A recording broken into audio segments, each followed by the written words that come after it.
She announced, "I'm quitting my job. You'll support us while I find myself." I said, "Follow your dreams." Then I accepted a job overseas starting Monday. Her LinkedIn post about betrayal backfired when my company commented. I, 31 male, came home last Wednesday to find Celia, 29 Falfel, sitting on the couch with champagne and a massive grin. We'd been together 4 years, living together for 2. "Babe, I did it. I finally did it." "Did what?" "I quit. No more soul-crushing corporate life. No more toxic workplace. I'm free." My stomach dropped. "You? Quit your job?" "Yes, effective immediately." Told Antoine exactly what I thought of his micromanaging and walked out. God, it felt amazing. "Celia, we literally just signed a lease renewal. Our rent is $2,400 a month." She waved her hand dismissively. "You make enough to cover us both while I figure out my next move." "I'm thinking maybe photography? Or pottery? I need time to explore my authentic self." "We should have discussed this first." "Why? So you could talk me out of it?" "I knew you'd be unsupportive. You're always so obsessed with money and stability." "Because stability keeps a roof over our heads?" "See? This is exactly why I didn't tell you. You're supposed to support my dreams, not lecture me about bills." I took a breath. "How long have you been planning this?" "A few weeks. I already bought a $3,000 camera setup for my photography journey. It'll pay for itself once I start booking clients." "With what money?" "Our emergency fund. But it's an investment in our future. Our emergency fund that I contributed 80% to for actual emergencies." "That's great. Follow your dreams." She beamed. "I knew you'd understand once you thought about it." What she didn't know was that 2 months ago, I'd been approached by my company's European division. They needed someone to lead a new team for 2 years. The pay was almost double, housing included, full relocation package. I'd been on the fence because of our relationship.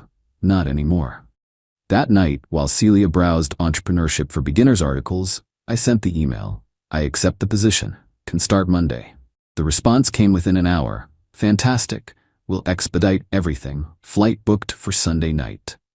Update 1 spent the last 3 days quietly organizing everything while Celia planned her creative journey. She'd already signed up for a $500 Find Your Purpose online course, bought $800 worth of art supplies, scheduled a 300-hour life coaching session.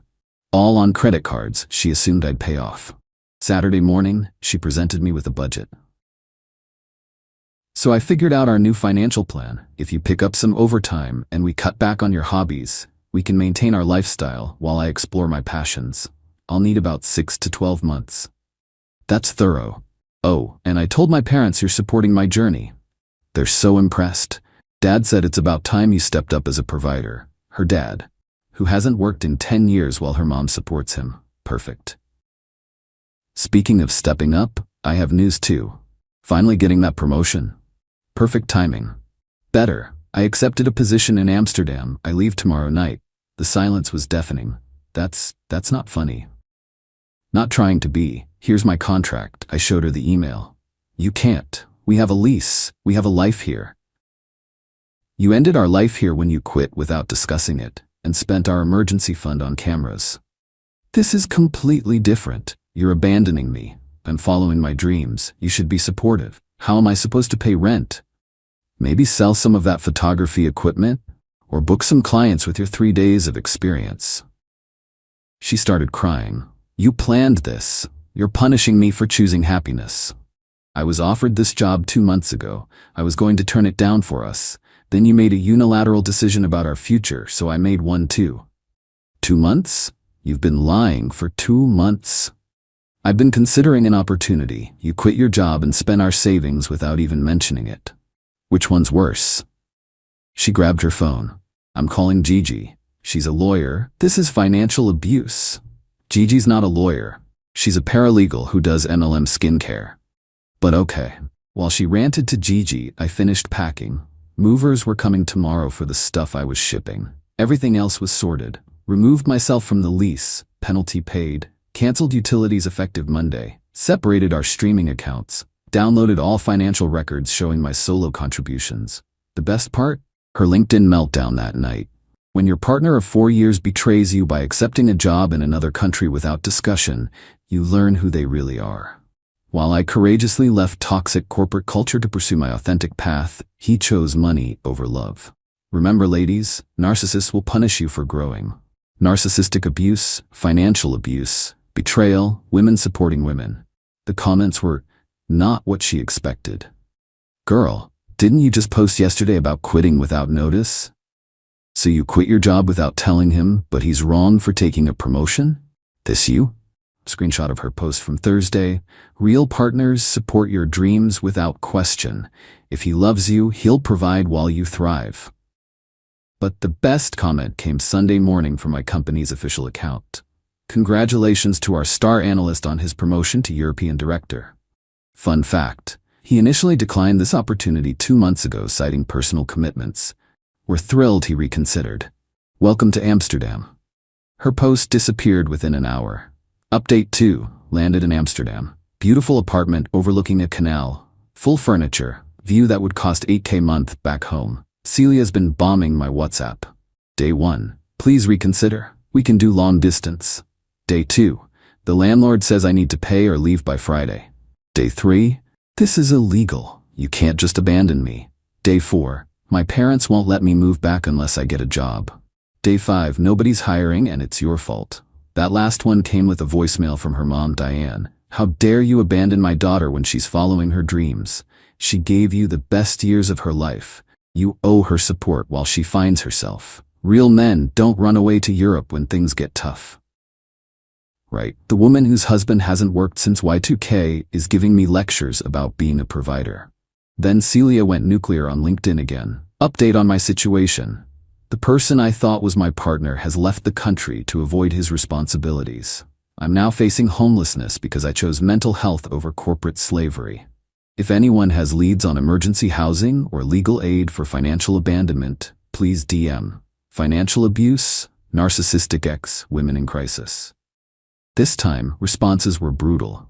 Didn't you say last week you quit without notice and bought $3K in camera equipment? Ma'am, you can't be financially abandoned by someone you're not married to. Maybe try getting a job? Just a thought. But then Celia's friend Portia, an influencer with 2K followers, posted, my bestie is being abused by her ex who fled the country. He trapped her financially and left when she tried to break free. Share to expose this predator. She tagged my company, big mistake. Our legal department doesn't play. They sent Portia a cease and desist within 24 hours. Her post vanished and was replaced with, previous post removed due to inaccuracies. Apologies for any confusion. Meanwhile, Celia had bigger problems. Turns out when you burn bridges with your employer, word travels. She applied to 6 companies in our field. All rejections. Her former coworker Damien texted me, yo, your ex applied here. My boss Googled her and found her LinkedIn rants, plus a review from Antoine saying she's unprofessional, unreliable, and burned company equipment on her way out. She burned equipment? I called Antoine. We'd worked on projects together. Did she really burn equipment? Deleted all her files and projects out of spite. 3 months of work, gone. We're considering legal action. The escalation continued. Day 8, her dad Roger called. You need to man up and come home. Celia's struggling and it's your responsibility to fix this. Roger, you haven't worked in a decade. How is this my responsibility? That's different. I have a bad back. From what? The golf you play twice a week? He hung up. Day 10. Celia sent a group email to all our mutual friends. I wanted you all to know the truth about why Thomas left. He's been planning this for months, waiting for me to be vulnerable so he could maximum damage. He knew I was struggling with corporate burnout, and instead of supporting me, he fled the country.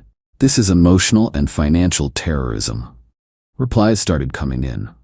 My favorite from Jake.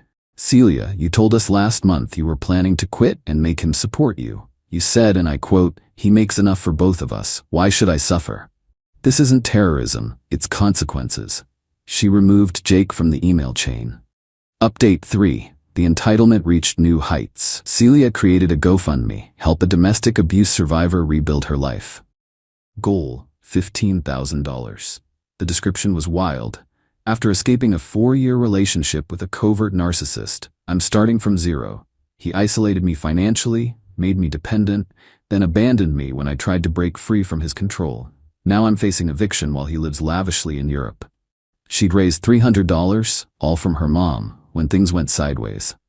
Remember that $3,000 camera she bought? Someone noticed it in her Instagram stories. Why are you selling brand new equipment if you need money for rent? Her response? A survivor shouldn't have to explain their coping mechanisms. Then Antoine's company filed charges for destruction of property. Turns out, what she deleted included client deliverables worth roughly $50,000 in contracts. She tried to claim it was an accident, but they had her key card data showing she came back after hours specifically to do it. Her LinkedIn got interesting, being sued by my toxic former employer for standing up for myself. They're claiming I destroyed property when all I did was clean my personal files. This is what happens when you refuse to be a corporate slave. Any lawyers willing to work pro bono for a whistleblower? The legal community responded, "That's not what whistleblowing means. Deleting client work isn't cleaning personal files." Pro tip, don't admit to crimes on social media. The best part, my company announced my first big win, landed a 2-mirror client in my second week. They posted about it with my photo. Celia commented, "Must be nice succeeding on the backs of those you've destroyed." My company responded, "Thomas earned this through merit and hard work. We don't tolerate defamation of our employees. This is your only warning." She deleted the comment but screenshotted it first, posting it everywhere with, "See how they protect abusers?" Nobody cared. Her follower count was dropping daily. Then came the voicemail from Roger. "You've ruined my daughter's life. She had to move back home. Do you know how embarrassing this is for us? The neighbors are talking. You're gonna fix this, or I'll fly to Amsterdam myself." I texted back, "Cool, let me know when you book that flight with all your golf injury settlement money." He didn't respond. Final update. Everything came crashing down for Celia spectacularly. First, the lawsuit from Antoine's company. They had her dead to rights. Security footage of her swiping in after hours, screenshots of her bragging to Portia about torching everything on my way out, and forensic IT evidence. She tried representing herself in the preliminary hearing. "Judge, you're claiming you accidentally deleted 3 months of client work?" I was emotionally distressed. "The footage shows you were here for 3 hours systematically going through folders." "I have ADHD. Sometimes I hyperfocus." "You've never been diagnosed with ADHD according to these records." "I self-diagnosed." She lost, owes $50,000 in damages, plus legal fees. Bankruptcy is her only option now. But then the IRS entered the chat. See, when Celia was building her photography business, she'd been writing everything off as business expenses. That $3,000 camera, business expense. The $500 course, business expense. Those art supplies, business expense. One problem, she never registered a business, never filed quarterly taxes, never reported any income, because there wasn't any. That's tax fraud, friends. Her public meltdown was magnificent. Posted a TikTok crying in her car. "I'm being persecuted for trying to follow my dreams. My ex got me blacklisted, sued, and now the IRS is after me. This is what happens when you leave a narcissist. They destroy everything." The comments destroyed her. "Girl, you committed tax fraud. That's on you. Maybe don't burn down your workplace next time. Your ex is in another country. How'd he make you commit crimes?" Meanwhile, I was thriving. My team in Amsterdam was incredible. The work was challenging but rewarding. I'd started dating Astrid, a local consultant who found my American corporate refugee story hilarious. Celia found out through Instagram. Astrid tagged me at a concert. The meltdown was immediate. 2 months. He couldn't even wait 2 months before replacing me. 4 years meant nothing, and with some European blonde, you can't make this up. Narcissistic replacement discarded. Someone commented, "Didn't you quit your job to find yourself and expect him to pay for it?" Her response, "That's different. I was growing." Into what? A unemployed defendant? She blocked them. The final nail? Portia, her bestie, posted a video distancing herself. "Hey guys, so about my friend's situation, I've learned there's more to the story. I was manipulated into believing false narratives, and I apologize to anyone affected. Mental health isn't an excuse to harm others. I'm focusing on my own journey now. #growth, accountability." Translation: Portia's wannabe influencer career couldn't survive association with Celia's dumpster fire. Celia's last public post before going dark. Taking a social media break to heal from narcissistic abuse, financial terrorism, and systematic oppression. If you need me, don't. I'm protecting my energy. Roger sent one final email. I hope you're happy. My daughter is destroyed. She's had to take a minimum wage job at a call center. She cries every day. This is your fault. I responded, weird how she's able to work now that she needs money. Guess she found herself after all. He CC'd my mom on his reply, your son is a sociopath. My mom replied my son paid his own bills and moved on with his life. Your daughter committed fraud and burned down her career. I know which one I'm proud of. Last I heard through mutual friends, Celia's working 2 jobs to pay legal fees, living in her teenage bedroom at Roger and Diane's. Banned from LinkedIn for repeated violations of professional conduct standards. Her photography business, Instagram, has 12 followers. The IRS payment plan will take approximately 7 years to complete. As for me, just got promoted again. Astrid and I are planning a trip to Iceland. My mental health has never been better. Turns out removing entitled people from your life does wonders for your peace. Oh, and Celia? Since I know you still check my socials with fake accounts, hey, totally not Celia94, Photography Dreams 2024 and Amsterdam Stalker 1, here's a message. You were right about one thing.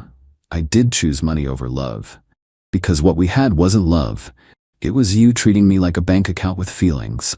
Real love doesn't demand you fund someone's delusions while they call you unsupportive for having boundaries. Hope you found yourself. From what I hear, she works at a call center and owes the IRS 5 figures. Sounds about right?